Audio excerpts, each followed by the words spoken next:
Bueno, arrancamos con la segunda parte de la clase de propiedad horizontal, en la cual, bueno, íbamos a empezar haciendo un raconto de lo mismo.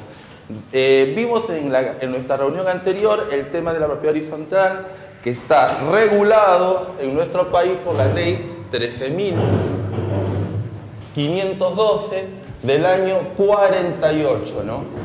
Una ley corta de apenas 20 artículos, pero que realmente es fundamental, es muy importante, no porque las otras leyes sean menos importantes, sino a lo que hace a nivel edilicio y de vivienda, sobre todo para los grandes centros urbanos como es la ciudad de Buenos Aires.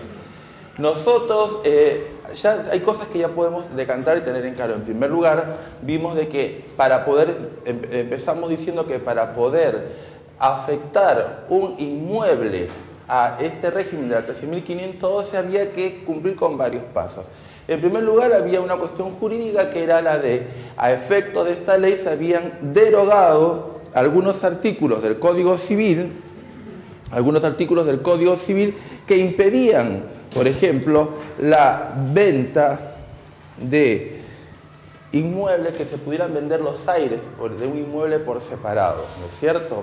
También se había dejado sin efecto estos artículos del Código Civil que prohíben a los condóminos el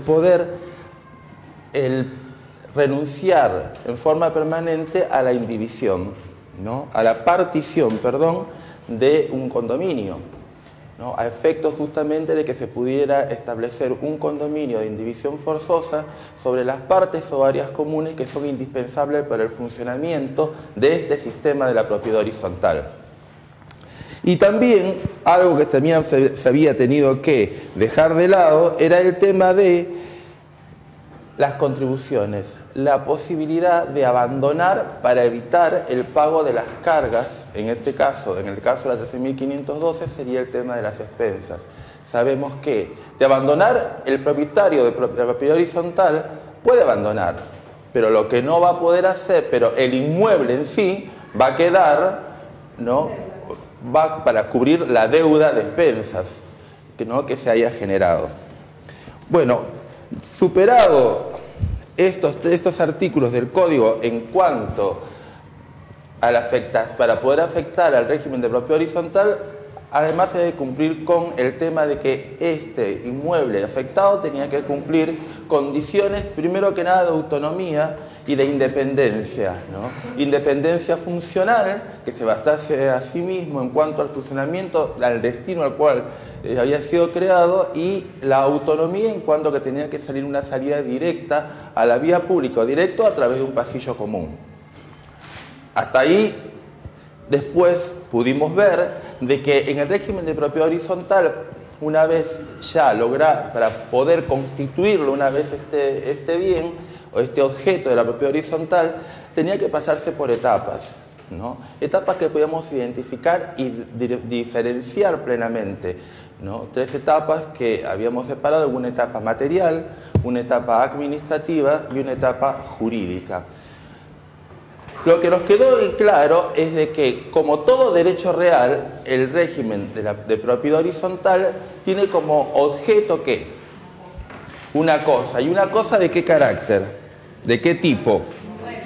Una cosa inmueble. Es decir, si nosotros tuviésemos que hacer en la clasificación que tenemos por costumbre hacer de los derechos reales, ¿cómo clasificaríamos al derecho real de propiedad horizontal?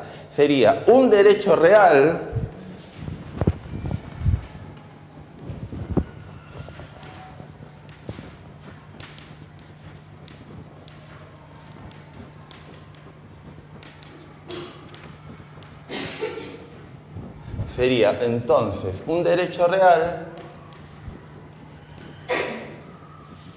que recae.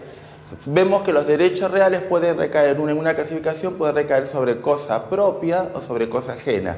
El derecho real de propiedad horizontal es un derecho que recae sobre cosa propia. Y vimos que el derecho real de propiedad horizontal también, los derechos reales en general pueden caer sobre cosas muebles o inmuebles. El derecho real de propiedad horizontal es un derecho real que recae exclusivamente sobre una cosa inmueble. ¿Sí? Y, obviamente, como todo derecho real, tiene que recaer sobre una cosa cierta, una cosa actual, una cosa existente, que en este caso, dentro de la explicación, este mandato, esta condición, ¿con qué podemos identificarla? ¿Con qué etapa? La primera etapa del derecho real de propiedad horizontal, que es la etapa material, que a su vez que nos indica que ¿qué? Que tiene que ser un inmueble edificado, que tiene que ser un inmueble que esté edificado. Y aclaramos de que no por el hecho de la denominación de propiedad horizontal es necesariamente el inmueble tiene que estar superpuesto en líneas, en planos horizontales. También pueden tratarse de planos verticales. Pueden ser una casa al lado de la otra, los que nosotros conocemos por lo general en estas casas que se ingresan, que son por pasillo, que es la famosa, un dúplex, o las famosas casas chorizo, que les llamamos ¿no? un pasillo común que une diferentes propiedades. Eso también es propiedad horizontal. ¿Sí? Y hay una larga discusión sobre este tema de la propiedad horizontal, porque imagínense ustedes que hay todas estas nuevas formas de propiedad que ya hemos visto en reuniones anteriores, que nosotros hemos estado analizando en estos y que captábamos a través de estos suplementos de los famosos, estas nuevas formas en las que se presentan a la venta, como son los countries, clubes de campo, los tiempos compartidos, los barrios cerrados, etcétera, etcétera, etcétera. Formas de propiedad que muchas veces que se articulan bajo una forma de un derecho personal, más no de un derecho real. ¿Sí? Y nosotros, y justamente, si bien es cierto que se generan, son formas que están actualmente en circulación, pero que muchos de ellos no pueden incluirse dentro de la figura del derecho real de propiedad horizontal. Justamente, ¿por qué? Porque no están edificados, se ofrecen simplemente meros terrenos sin construir, sin edificar, ¿no? Entonces hay una gran discusión actualmente, un gran debate por el cual se quiere ampliar esta ley, y justamente la única forma en la que se podría incorporar estas nuevas formas de venta al sistema de propiedad horizontal sería modificando la ley 13.512, que indica, que ordena que hay que hacerlo sobre un inmueble edificado. ¿Sí? Cosa a la que hay, ¿sí? Sí, pero la prehorizontalidad estamos hablando de un derecho personal, no es un derecho real, ¿sí? Y la prehorizontalidad no es la propiedad horizontal, lo vamos a ver eso también. Y en cuanto, justamente ya hemos hablado también, gracias a anteriores, que hemos visto que siempre hay una resistencia muy fuerte, una oposición tenaz a todo aquello que sea el dar la llave para abrir, ¿no?, lo que es los conceptos de los derechos reales. Y la 13.512 no escapa a eso, no escapa a eso. Pero por otra parte, bueno, por esta función de guardia pretoriana que se tiene sobre estos derechos, pero por otra parte también es cierto que hay muchísima gente que está prácticamente en el desamparo, porque sabemos que la tutela que ejercen los derechos reales sobre el sistema de propiedad no es igual a la que se ejerce con los derechos personales. Entonces, si esto se pudiera modificar, se permitiría que esta gente, que todas estas personas que acceden a estas nuevas formas de propiedad realmente tuvieran una mayor seguridad jurídica a través de asegurar, valga la redundancia, la protección del objeto, del bien que adquieren a través de un derecho real. ¿Sí? ¿Pasa lo mismo con los fideicomisos de costo? ¿Se invierte antes de...? Ya hemos hablado de lo que es un fideicomiso. Nosotros ante todo hemos visto que cuando el fideicomiso se está estructurado bajo el sistema implementado por la 24.441 y con los recaudos propios de lo que sabemos nosotros que es el derecho real de dominio, es un derecho real, no pasa, o sea, las definiciones, las denominaciones pueden variar o no, pero nosotros sabemos bien de que mientras se cumpla con el principio con la teoría del título y modo, es decir, que haya una posesión, se ejerza una posesión, ¿no? Una posesión legítima sobre el bien, haya esto bajo el título suficiente y bajo la tradición de la cosa, estaremos siempre bajo un derecho real, ¿sí? Después todas las demás denominaciones y lo que se le pueda agregar o quitar es una cuestión que se tendrá que estudiar según el caso, ¿sí? Bueno, hasta aquí creo que estábamos claros. Y vimos entonces de que habiendo pasado esta etapa material, a su vez pasábamos a una etapa administrativa en la cual justamente se tenían que cumplir con todos los recaudos propios de que las legislaciones locales justamente son las que ordenan, las ordenanzas municipales, los gobiernos, que son los que van a dictaminar las formas en las cuales los distintos lineamientos sobre los cuales se tienen que erigir estas propiedades, ¿no?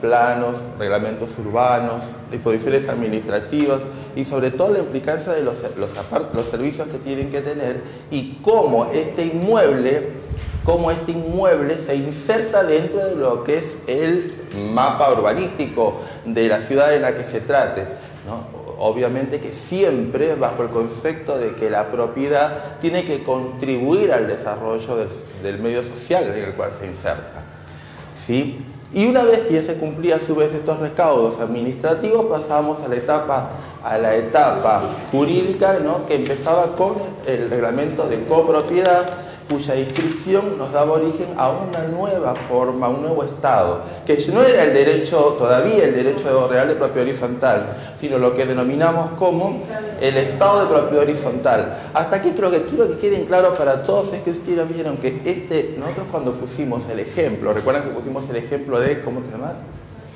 De Mercedes, entre la nenita de 8 meses, menos de un año, y Mercedes, y este ejemplo, si este ejemplo transmitido, trasladado al ejemplo entre estado de propiedad horizontal y propiedad horizontal propiamente, ¿qué es lo que queda muy en claro? Mercedes.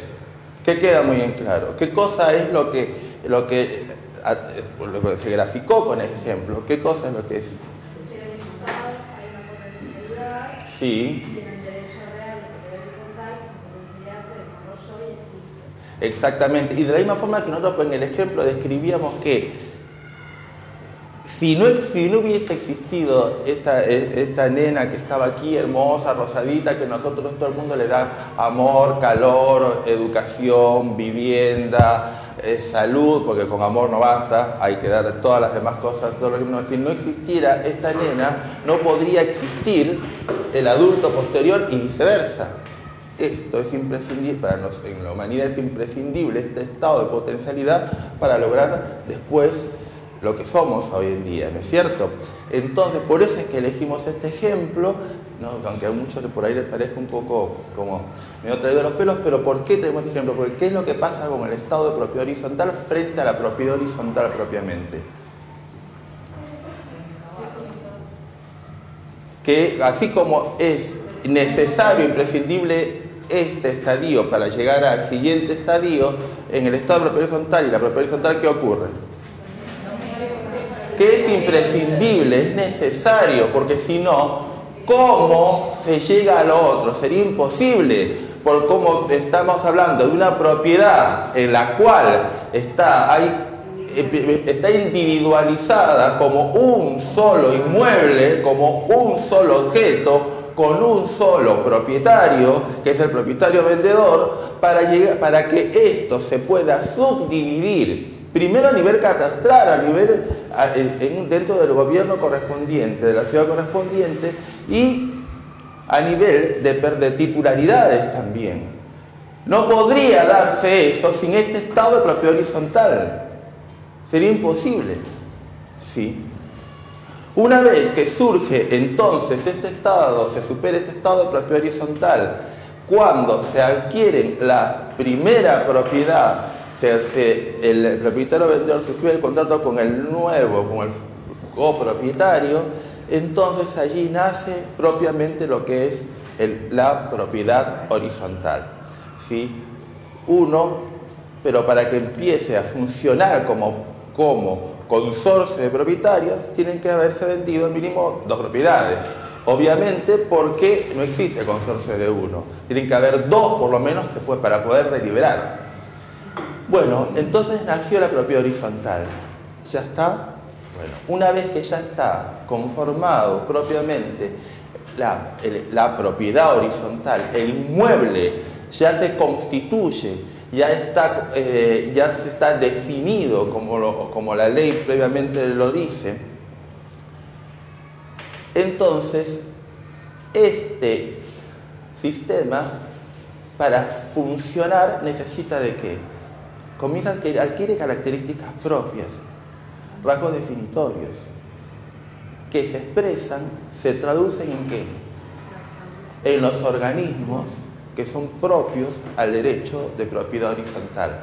¿Sí? Mecanismos u órganos que nosotros conocemos como, hoy día no trajo tiza ni, esperen un segundo, otra cosa. No hay ¿Sabes qué te puedo pedir? Por favor, un borrador.